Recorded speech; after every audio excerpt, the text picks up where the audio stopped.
Wayne is currently director of the Transitional Age Youth Services Program at STARS Behavioral Health Group, and was actually one of the original founders of The Village in Long Beach, which is an interesting aspect of his career. So we're very excited to have him come up and speak on what if ACES were the basis for our mental health system. Let's welcome Wayne. When Erica Jewell contacted me about would I be interested in coming to talk to you today, I had this instant reaction, which was pretty straightforward, which was, yeah, sure. I looked at my calendar, that would work. And then I had this little pathetic voice in my head say, wait a minute though, don't act too eager. Don't you're a busy man. You gotta, you don't want to get right back to her. It looks like you're desperately waiting by the phone or something. So I went through this for a little bit, just saying, well, I'll talk to my people and see if I can move some things around. Major things will happen unless I am there at certain other things that are critically important for me to cover. So I lasted about 5 minutes before I got back to Erica. So I hope you knew I wasn't immediately available, Erica, whenever you called.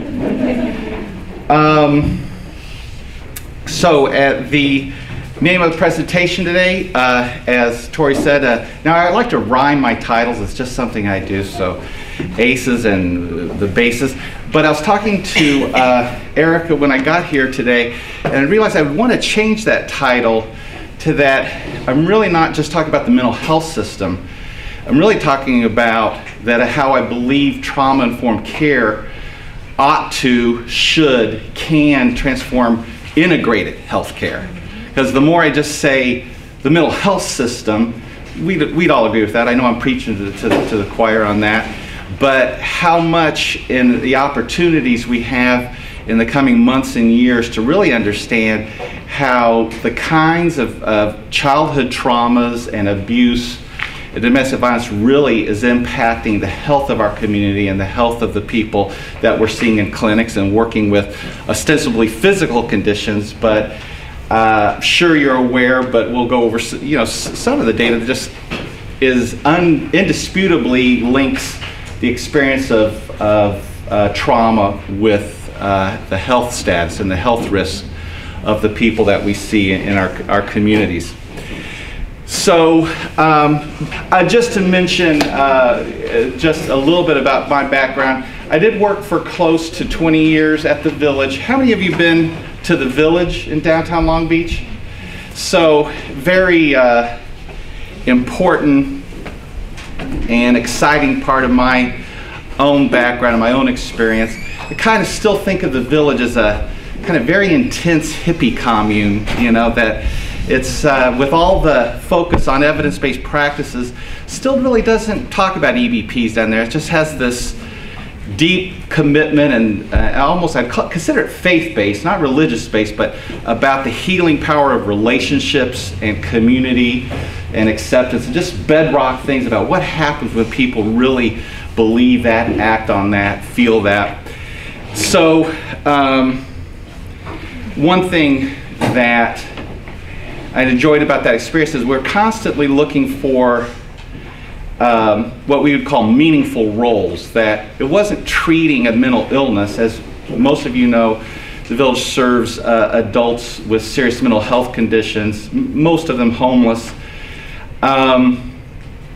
But it isn't just really, of course, recovery is not reduction of symptoms alone. It's really about finding a meaningful life and a meaningful role.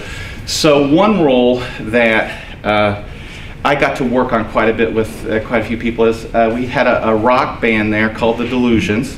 We thought we were good, and we prided ourselves on no one being able to distinguish between the diagnosed and the yet to be diagnosed amongst. So we went around and performed at various dive bars here in Long Beach and the South Bay, and had a tremendously good time. My sister came and watched the band perform one night. This was in Hermosa Beach, And I was telling her, I gave her that little tagline about, you can't tell the difference, right? Between diagnosed and undiagnosed. And she said, yeah, well, that's what you would tell everyone else, but it's pretty clear to someone who's been around who was who. And she immediately identified our training director as clearly a diagnosed individual, clearly. So now everyone here knows of the basic kind of the paradigm shift, the way that trauma-informed care reframes things from what's wrong with you to what's happened to you.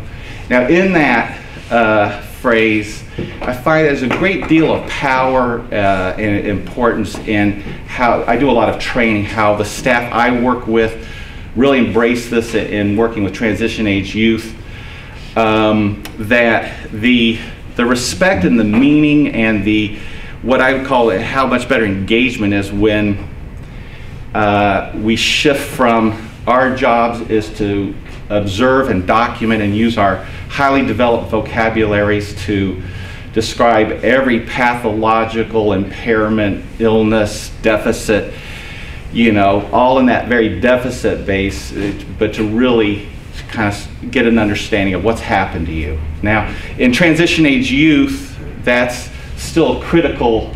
Well, it's probably lifetime work for all of us and for certainly the transition age youth I've been working with to try to kind of get that sense of meaning of what's happened to them and what their experience is, how it contributes to how they cope and how they survive.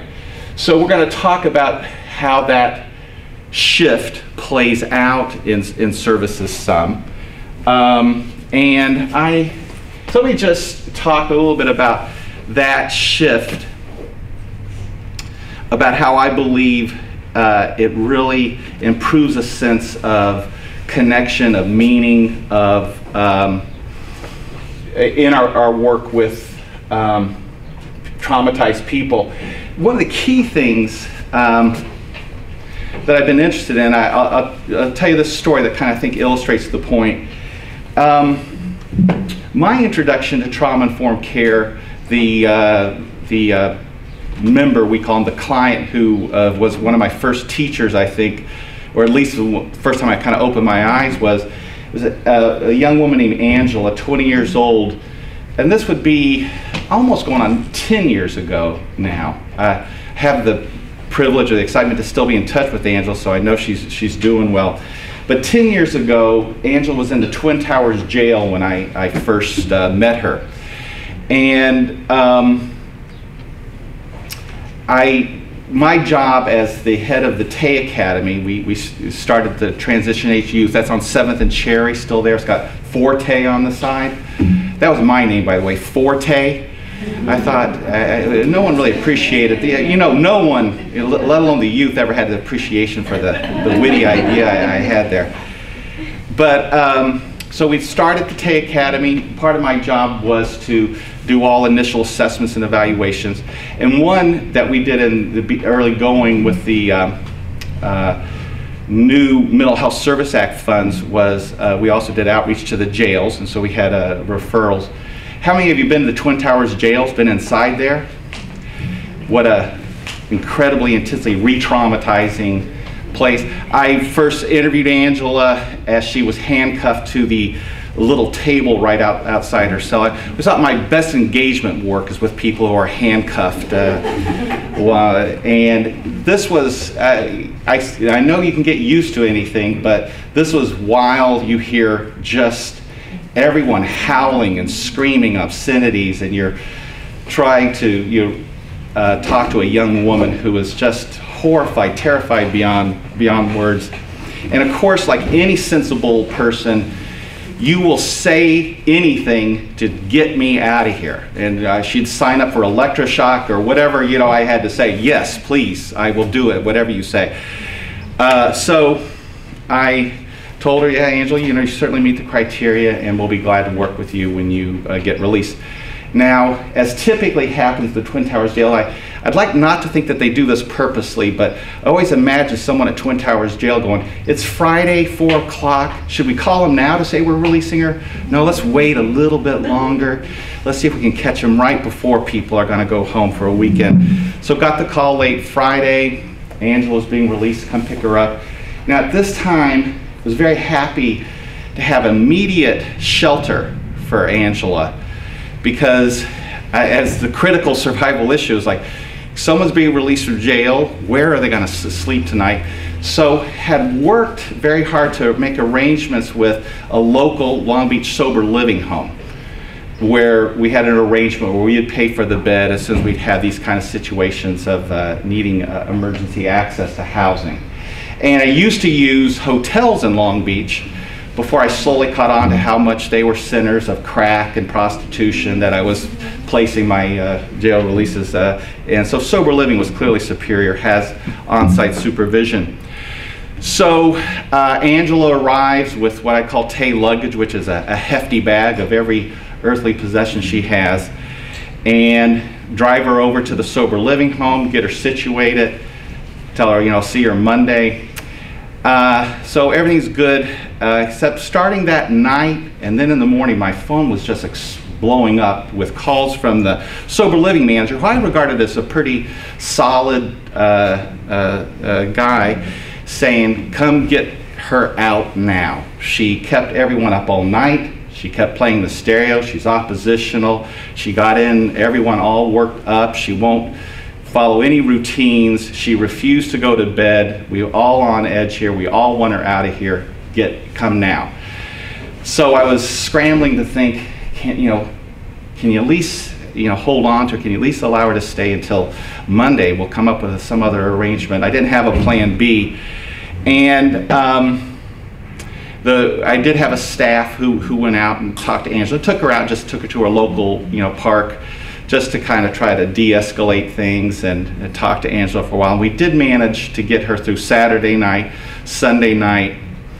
And when the staff member who had went to talk to Angela came in that morning to say, hey, we have this new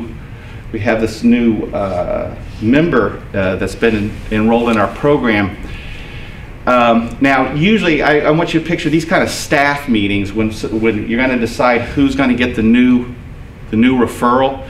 It's usually where people, if you start describing them, everyone starts avoiding eye contact and looking down and saying that silent prayer, please not me, I don't, this sounds. Because one word that had come up quite a bit early was borderline for the personality too. I do recall that. One thing I've learned, I'll just as an offshoot say, that the diagnosis borderline, I've come to recognize as such a stigmatizing, weird word that usually, to me, it means when someone's talking about borderline in a team meeting, someone's pretty pissed off in the room. They're just like, oh gosh, all this drama, all this manipulation.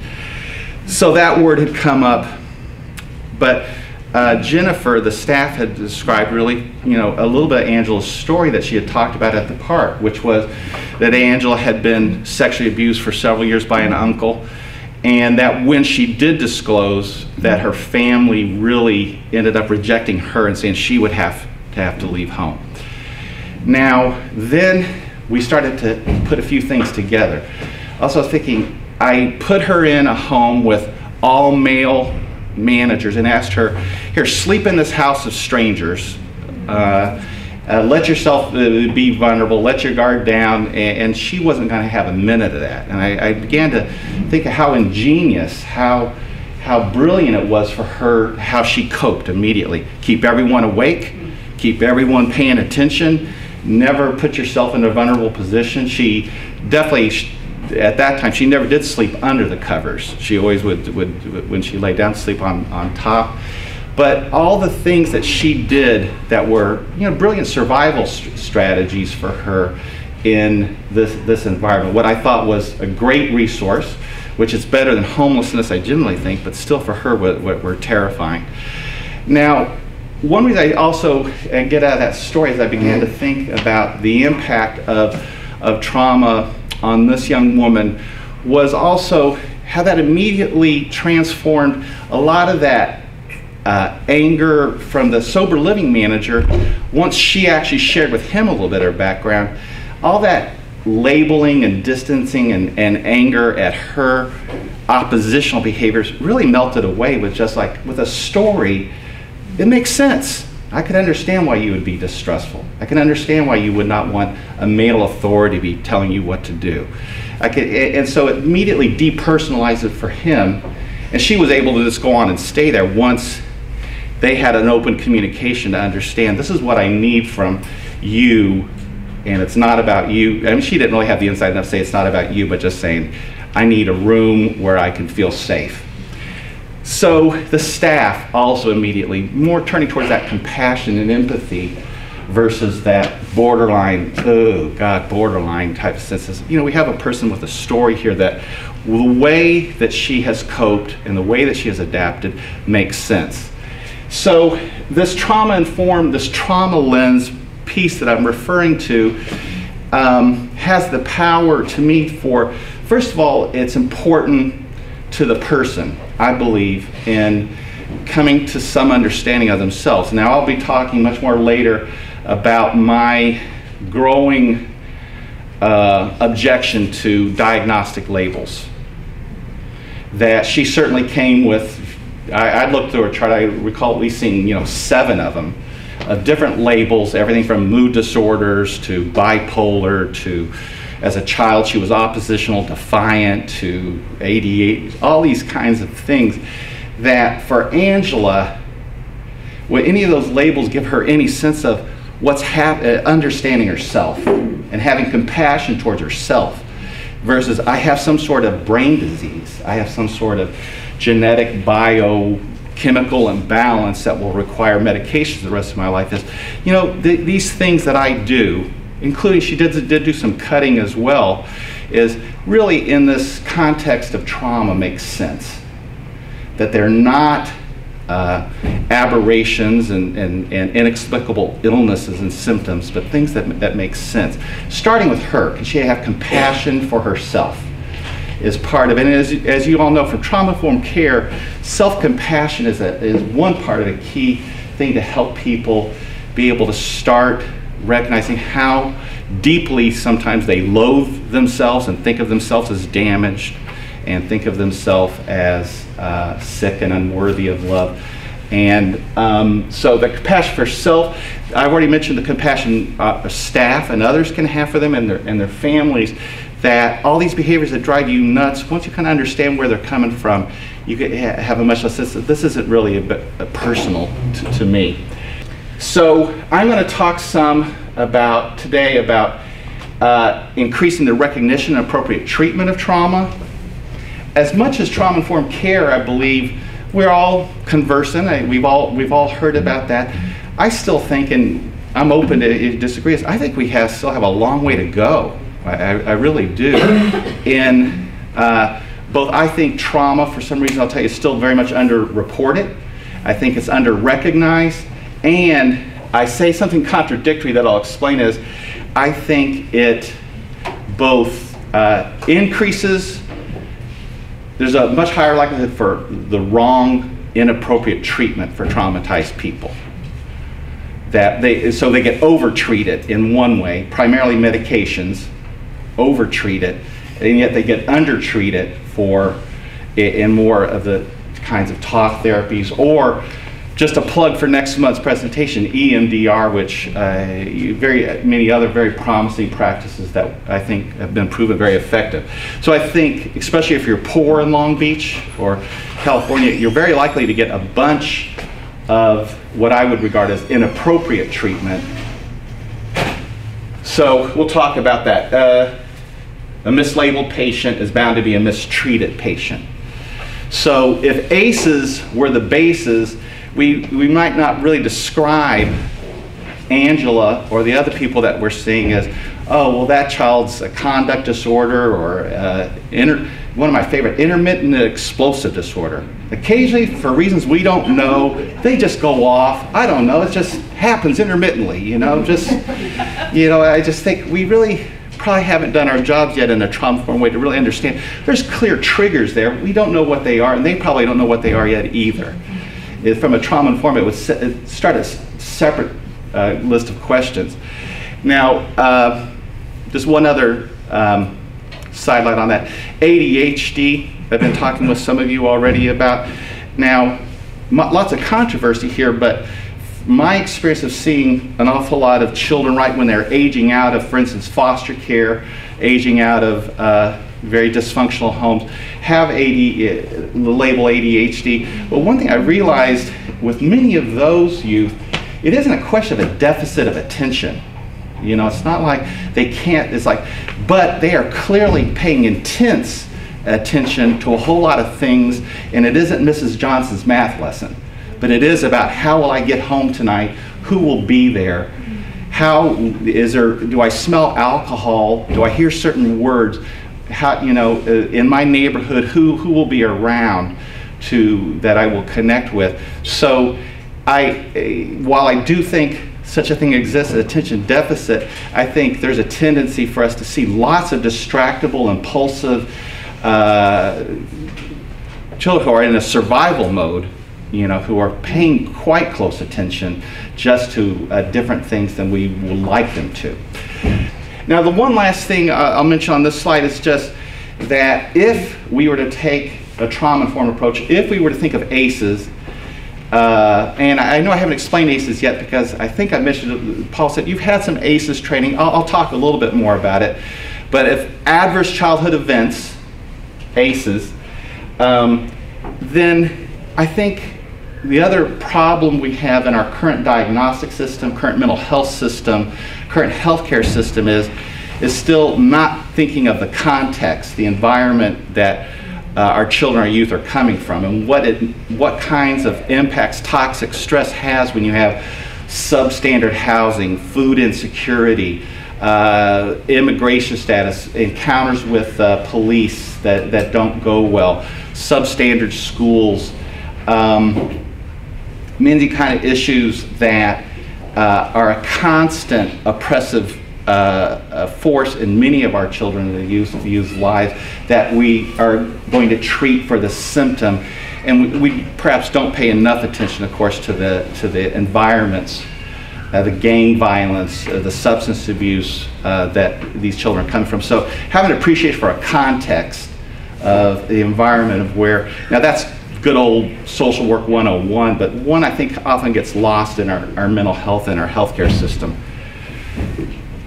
You all know what's your diagnosis, what's your story, what are your symptoms, constantly doing this reframing. So I do a lot of training our staff and kind of get that sense of, rather than that symptom list, let's really try to understand how cutting helps people cope with traumatic experiences. Let's understand how overeating, let's understand how unprotected sex, let's understand how gang involvement really is highly adaptive.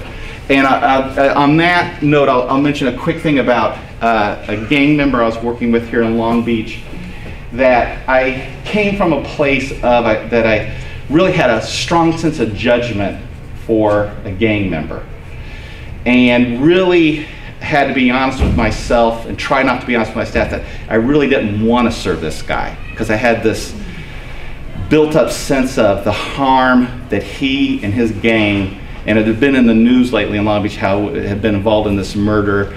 So I had a tremendous sense of judgment and just not wanting to work with someone who was inflicting harm.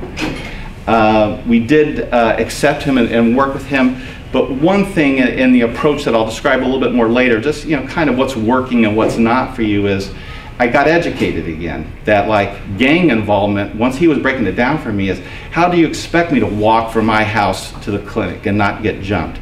I need someone who has my back. I need to feel safe.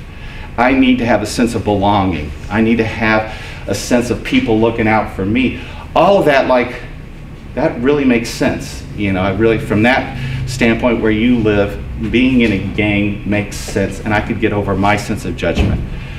So one other part of this trauma-informed care shift, that's a subtle one, I don't know if it's subtle or not, but people talk about, is that idea of, hey, we're all helpers. We all want to help. That's clear. We all have good hearts. There's a sense by some in the trauma field about like helping still kind of comes from a one-up place, you know, that I'm an expert, I'm still paying student loans, I've read some books, I'm, you know, got some skills, you know, how can I help you, to more of that side by side, how can we learn together sense of our work with traumatized people. Now, how many of you are already pretty familiar with the ACES research? That was, I'd say about 1/3, I don't know. I just got to like, it's the best research I think there is on trauma. Real quickly, ACES, 17,000 people in San Diego going to Kaiser. So one thing you know, this is mostly middle class families who have insurance at the time they did this study. Vincent Felitti and Deanda did this study. Real simple 10-point scale that they just started administering to these 17,000 people, just saying, were you neglected as a child? Were you physically abused? Were you sexually abused? Does someone in the home have a untreated mental illness? Was there substance abuse in the home? One, and this is just a 10-point scale. One included also, was there divorce, a separation, or a single parent in the home was 1 point. So simple to administer, straightforward. And to this day, it continues to generate lots of research where people say, I wonder if there's any connection between diabetes and ACEs. I wonder if there's any connection between lung cancer. I mean, just people will take their own and say, do we see any correlations? And over again, they see dramatic, compelling correlations between the experience of trauma, ACEs specifically, now, and they find always a dose-dependent relationship. So these ACEs, adverse childhood events, come in clusters usually.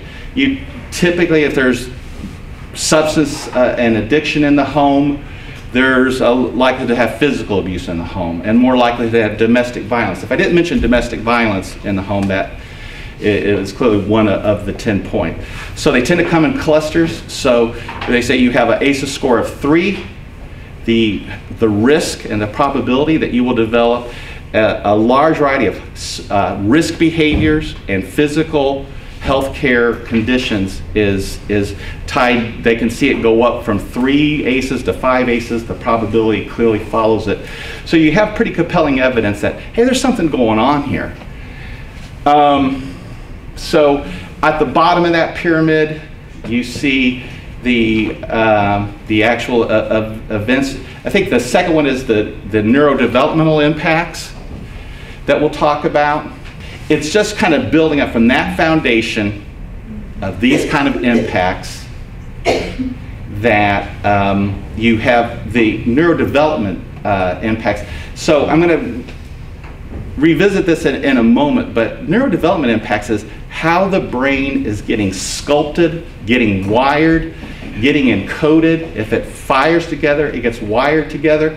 So these kinds of experiences of prolonged, persistent, cumulative stressors, toxic stress, trauma in childhood, needless to say, has profound impacts on social, emotional, cognitive functioning, adoption of health risk behaviors. Then it ends up on that cheery note at the top of the pyramid, early death. Sorry, guys, it's too early, but about 20 years off of the average lifespan.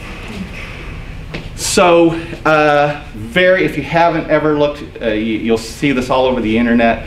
Some good blogs that constantly are reinforcing that picture. So I just cherry-picked one little statistic.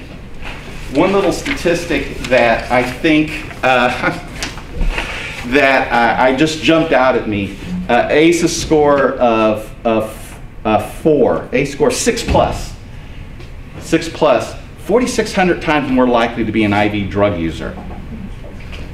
Now, Erica knows I do a lot of work with co-occurring disorders, but obviously youth who are using a lot of substances. And once again, while people are bewildered and about the amount of drugs, drug abuse. Thank you, Tori. That why do people do such self-destructive things? Just that puzzlement by most of us adults. Why, why are you doing so much drugs? It's clearly got such horrible impacts as you go to jail, hospitals, homelessness, all these issues. Once again, substances are the #1 way that Americans cope with stress. Has been that way for a long time. It's the Western culture particularly. Some people suggest that's in our genes. That's the first thing people reach for. Don't like the way I'm feeling and the sense of terror or tension or whatever they call that, of being triggered. Cope with substances is the #1 choice. So it makes sense that people are self-soothing with substances. And when I say that, it makes sense. It's just, in that mantra of acceptance is not approval. Some people struggle a little bit with, but at least I can always get that compassion to say, if I had all those things happening, I can definitely empathize and understand why you've learned to cope this way. Because then it sets up our work immediately is, if you were not to, what other ways could you learn to self-soothe, to emotionally regulate, whatever words you'd like to use. Is anyone familiar with, I just got done reading this book, Bessel van der Kolk, an excellent book that I'd recommend, The Body Keeps the Score. I'm a big Bessel van der Kolk. He's actually the person who proposed for DSM-5 inclusion of developmental trauma disorders. Got turned down. They had this public commenting. They never called me once about my opinion. In this book, very interesting about why he thinks, I tend to agree, why the DSM-5 committee said, no, we don't want any developmental trauma disorder in there. Yes? Yes, I've heard him speak. I've heard him speak a couple of times, and it was a year and a half ago, and they had just gotten done with that study, and he said that he and a group of grad students or whatever got together because they had to prove to the committee that they had to put all their documentation together. He said they spent a month without showering, without eating, without sleeping, submitted it to the DSM folks, and they said, not enough evidence.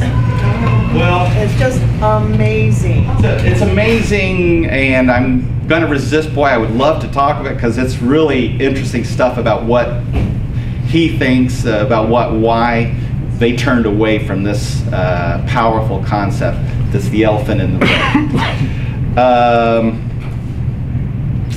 I'm still resisting talking more about that as I resist. But I'll say, excellent book to read. The Body Keeps the Score.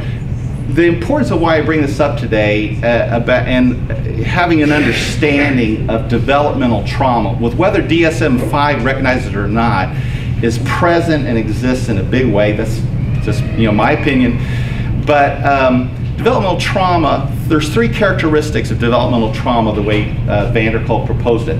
It's that it occurs at developmentally vulnerable ages, that it's cumulative, persistent, chronic. So still when we're talking about trauma, if you talk about it in the public or you hear people talk about trauma, I find that 9 out of 10 everyone's always thinking more about an IED in Afghanistan to our veterans, an accident, an assault, but things that happen to, horrific things that happen to people as adults, or once they have hopefully some ability to emotionally regulate and believe that I can get through this and believe that the world's an okay place most of the time.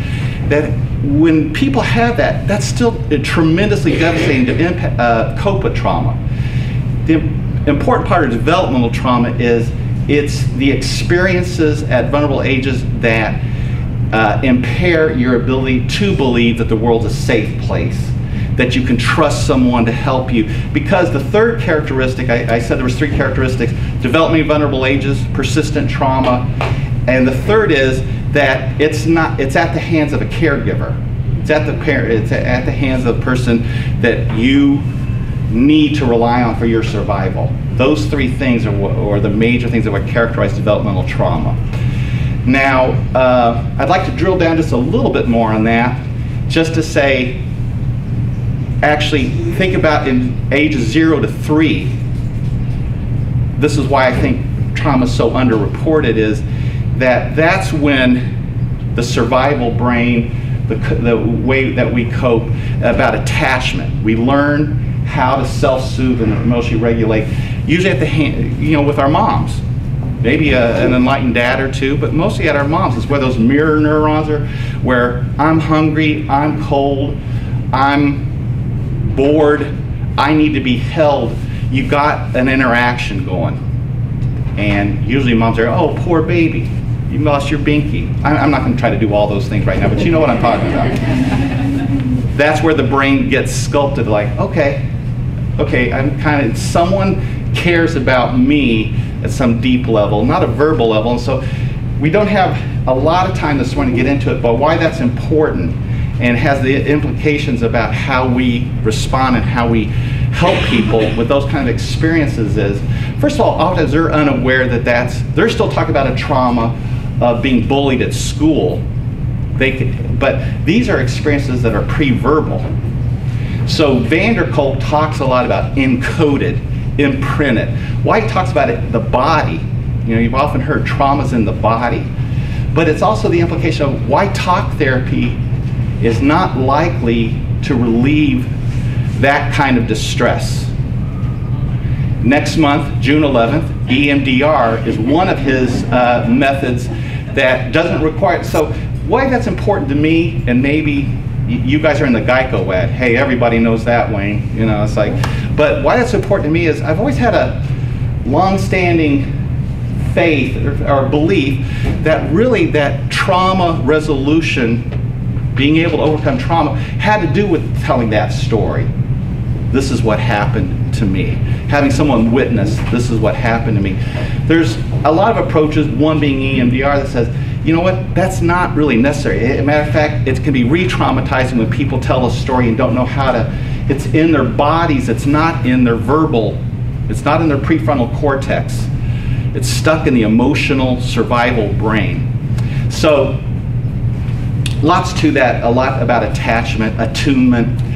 One other quick thing about Bessel van der Kolk I liked out of this book is he talked about neural Wi-Fi.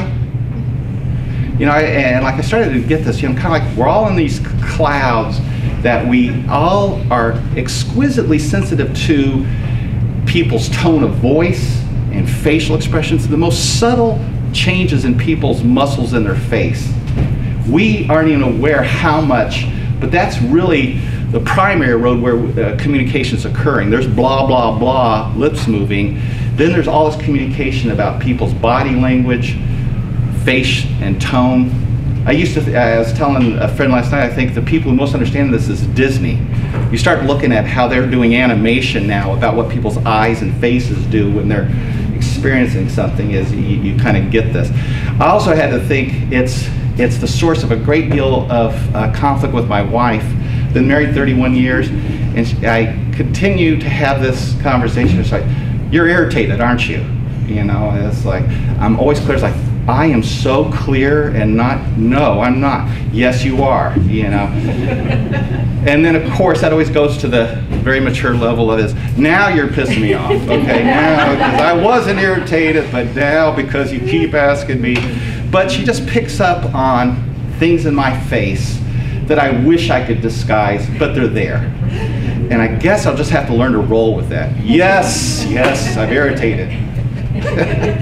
Okay, I got a ways to go, obviously. You have,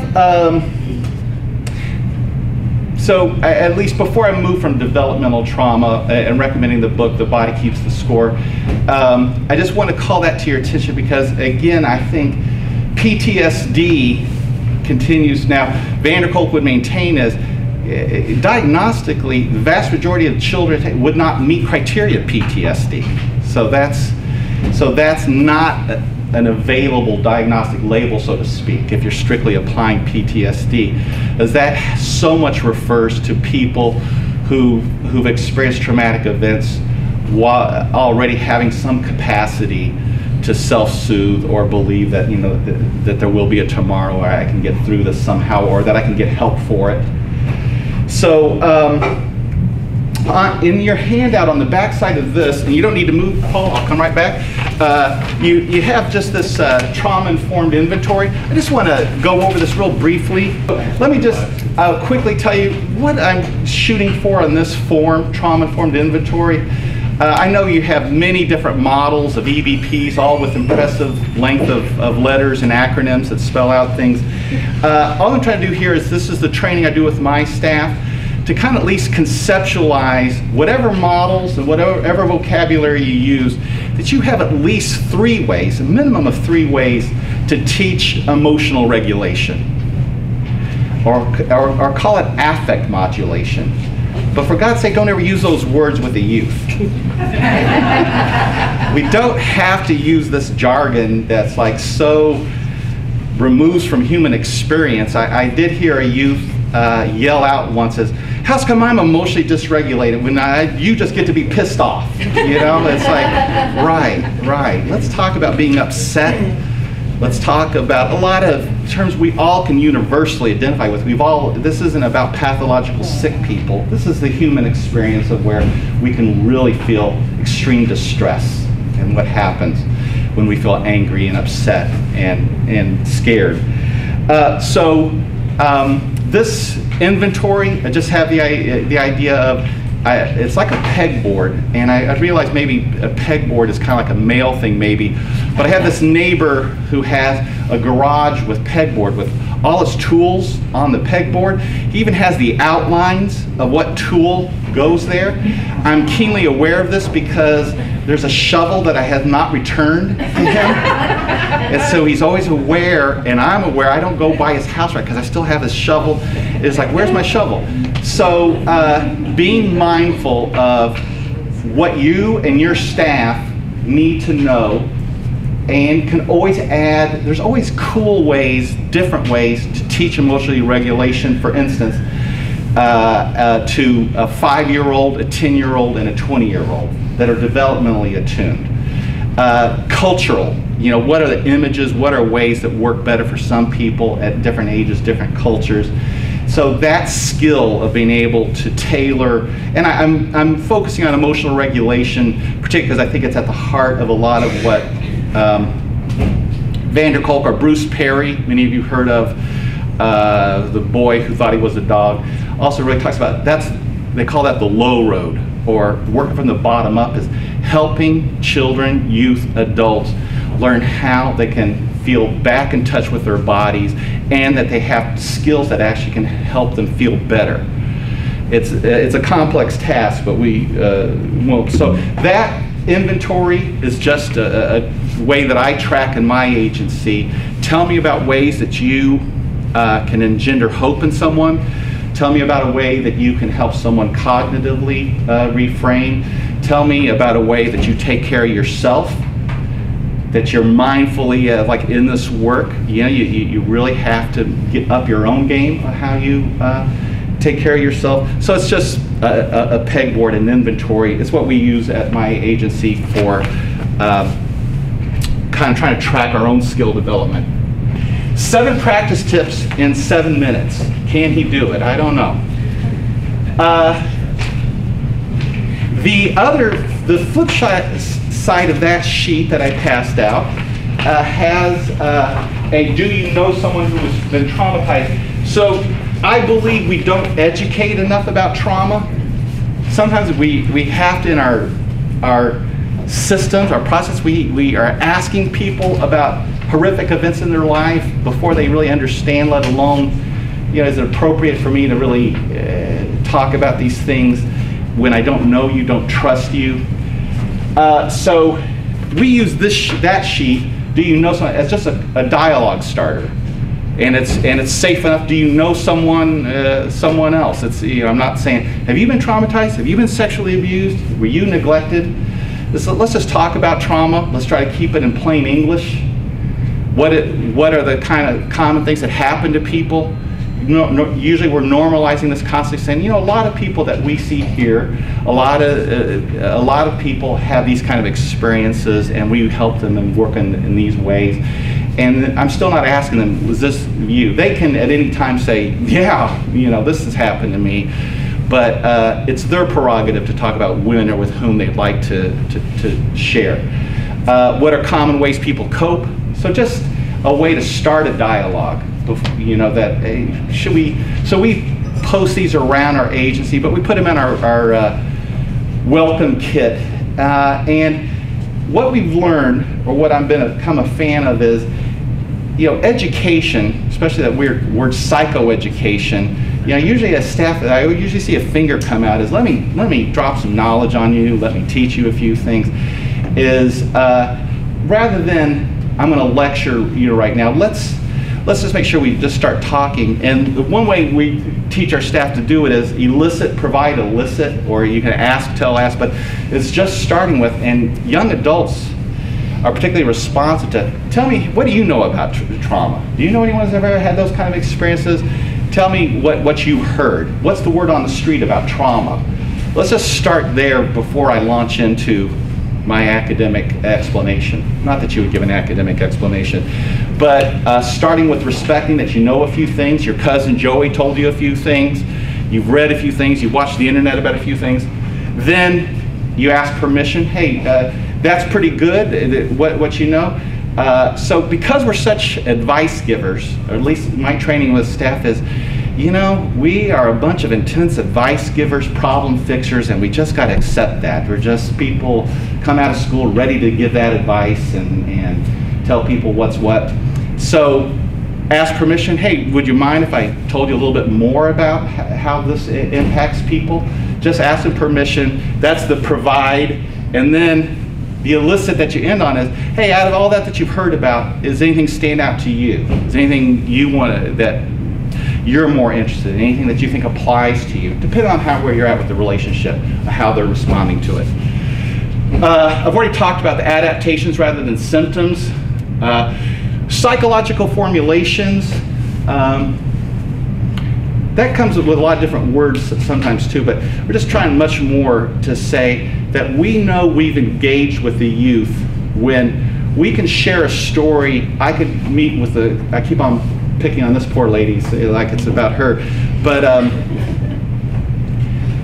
the more I can say, let me see if I got it, and say, for you at 7 years old, these things happen, you're not sure, whenever your dad drinks, you're on high alert and you think a beating could be coming, but it only happened once. But ever since that day, you constantly are hyper aware of whether there's beer in the refrigerator and whether you'll have to take care of your little brother again. Am I getting that?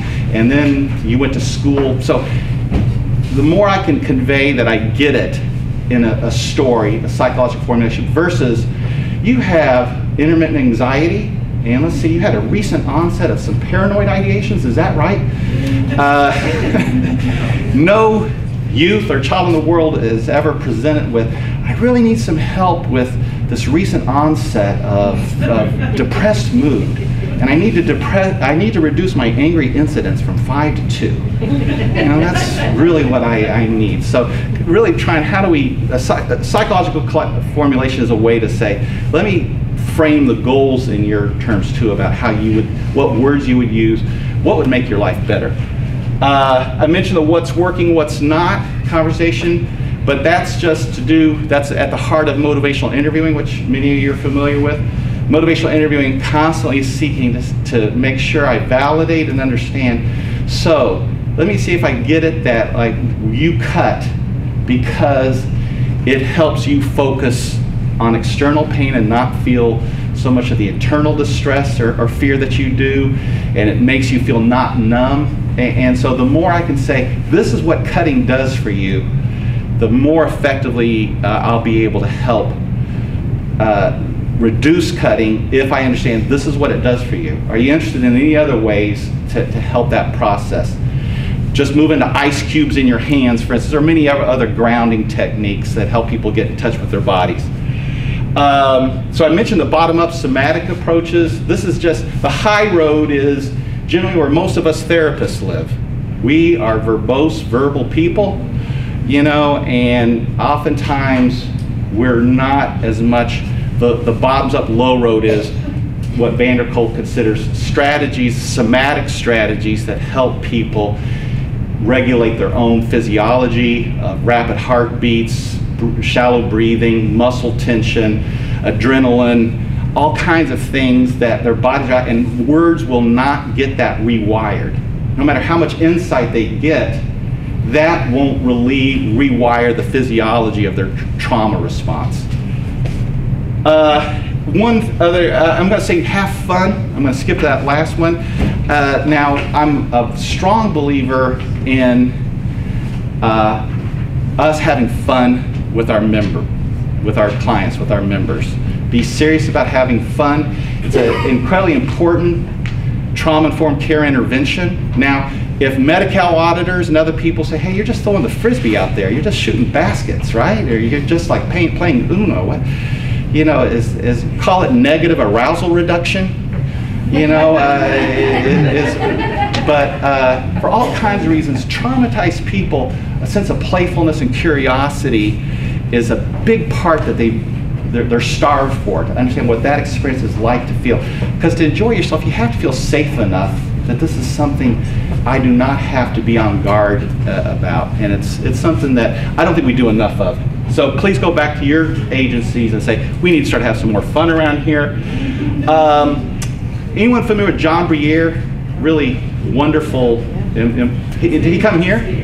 All right. Well, one thing he teaches that I really like, have been using quite a bit, delaying tension reduction behaviors. That's the reason I like it. It's so simple, yet it's so complex. And it's simply just saying, hey, tonight, when you feel the urge to drink, cut, overeat, I just want you to try something. Go as long as you can before you do it. Delay it as long as you can. Then we'll talk about it next week. Now that's no fail. It isn't like try to go 5 minutes, go 2 minutes. You know, just go as long as you can. And we'll talk about it next week. I like that as part of a conversation that we start because you know what does that require someone? If you ask someone, hey, delay that is when you feel the urge. What would that require someone to do first of all? Yes. Well, you have to be aware of the urge. It starts with this awareness, which is a brand new skill for most youth that we're working with, is like even the kinds of, especially developmental trauma, not understanding when I'm triggered. It happens so instantaneously. The physiology of fight, flight, freeze, it's less than a second. It's a microsecond that your body does something miraculous. Cortisol and adrenaline, and your muscles are ready, and your heart, and you stop your digestive system, and your brain makes some quick adjustments about what you pay attention to. Does it in less than a second. How miraculous. So, but for someone to become aware of, I just got triggered, it just happened, really it takes some work for them to understand, because we're trying to create a space between a stimulus. That guy gave me stink eye. I hear that person challenge me to like thinking. There's behavioral flexibility. There's different things I could do other than punch them in the jaw. For traumatized people, it goes directly stimulus, response, survival, instantaneously. And so we're trying to create a mindfulness enough to say, to get it up into the prefrontal cortex, to say where executive function is. Are there other things that you could do? But it would start with you're aware that it happened, that you really feel like that guy's threatening you. So John Briere stuff, that's good. I'm going to end on this. I'm going to end quickly on this rant. So you've obviously heard I'm no fan of the DSM-5. I believe, personally, my opinion, it medicalizes misery, diseasifies, my word, distress, pathologizes poverty. And if our people, the people we're trying to help come away from us with, I have a chemical imbalance brain disease that came off a toilet seat somewhere. I didn't even get asked about things that are happening in my life or have happened in my life. I think it can really be damaging and harmful to our work to help them get meaning. Is that like there's good reasons to be depressed. There's unfortunately good reasons to suffer. And I know that's a hard sell. You can't tell people, hey, you know, this is suffering, and it makes sense that you're suffering. You've really gone through some really difficult experiences.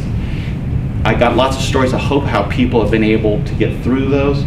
But Zyprexa by itself won't get you there. That if I have a disease and I need something to rebalance the chemical imbalance, I think is not a narrative that is in the end going to be that helpful to the children and youth that we work with. I want to thank NWS for you having me here today. I'm going to be back June 11th to listen to the EMDR lady. Got so interested in that. And the work that we're doing here is so important. I watched a YouTube yesterday of a woman named Nadine Burke Harris. She's a pediatrician. Anyone ever heard of her? She was just simply saying, until we really come to grips with the epidemic of abuse in our communities, she used to think it was a question of people didn't want to do it because that happens to someone else. That happens to those poor people or those people on Real Housewives or other people. But she's since come to the conclusion that people don't want to deal with it because it has happened to them. And that's why I'm happy that you guys exist in your mission, because bringing attention to this problem is critically important, and I thank you for having me this morning. I have a comment more than a question. I really appreciate what you're saying, the work that you're doing in terms of not labeling and using all of this, you know, the DSM. But we're very conscientious that we do sometimes have to diagnose. So I do appreciate that you did use some of that. Like, we're doing work, and we do have to, for others that don't understand the depth of the work, we do have to frame it, and we do have to label it, unfortunately, because our agencies have to be held accountable, and we do have to, you know, it's about reimbursement too. Yeah. So, do you have any suggestions in terms of how we can diagnose and to make it less traumatizing when somebody sees their, you know, their diagnosis? Well, I think you suggested one way is, and I expect that's what many of you are already doing, but think about that new staff in the field is that, like, never let the understanding for that family or for that youth be, you have major depression. Bummer, but we can help that out with some CBT and some antidepressants. Let's make sure that you and I understand a story that it's like, you know, there's lots of reasons to feel very sad that have happened in your life. And let's connect that with some experiences that you've had. Not that I'm not saying all depression is related to trauma, but I'm always looking for what I call the psychological formulation that, yes, we have to use that label for reimbursement. And until that changes, we have it. I just want the conversation with the client to be a shared story. That they feel like, if they could ever feel like, wow, someone kind of gets it about what's happened. Yes, sir. I guess kind of similarly, try to be articulate with this. I have found that there are times when that brain chemistry is sort of a comfort, because there's still so much of a stigma around it's a character defect, right? You know, I can't cope because I'm not strong enough, or, you know, something like that. So I think sometimes I've seen that be comforting, but at the same time, I completely agree and get what you're saying. I think it's sort of interesting that there's this whole brain development study going on, you know, like Bruce Perry, for example, yet we're talking about attachment, which is like basic mental health 101. And it's just really hard to reconcile all these different things for me. It is. Yeah. Well, I think it's an interesting time in the field because there are different currents all colliding here.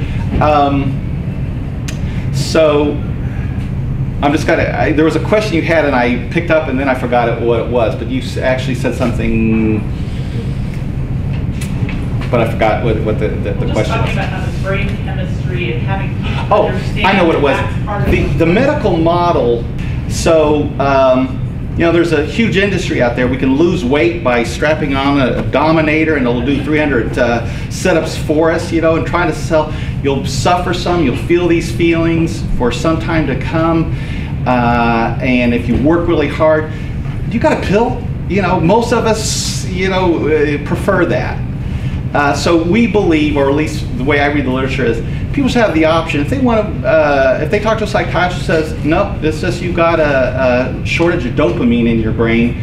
If that's what people find, and people find that of a tremendous relief. People feel like, okay, that works for me. That is to let them have the belief that works for them. Just let's quit imposing the medical model understanding of distress on people. We'll take our final question and as we wrap up. I think that it's possible that they do have a lack of dopamine. I mean, it could be plain physical, inherited DNA stuff, right? It's possible. But then there is, I think, part of the medical model is it's tidy. It's neat, it fits, and insurance companies love it, and the government loves it, and so, I mean, 15-minute visits and we're all good. yeah, so I mean, I'm totally on board with what you've said. I think it's immensely valuable and validating to hear all of this from you, and I also still struggle with, you know, we have to diagnose people. Yeah. Okay, once again, thank you.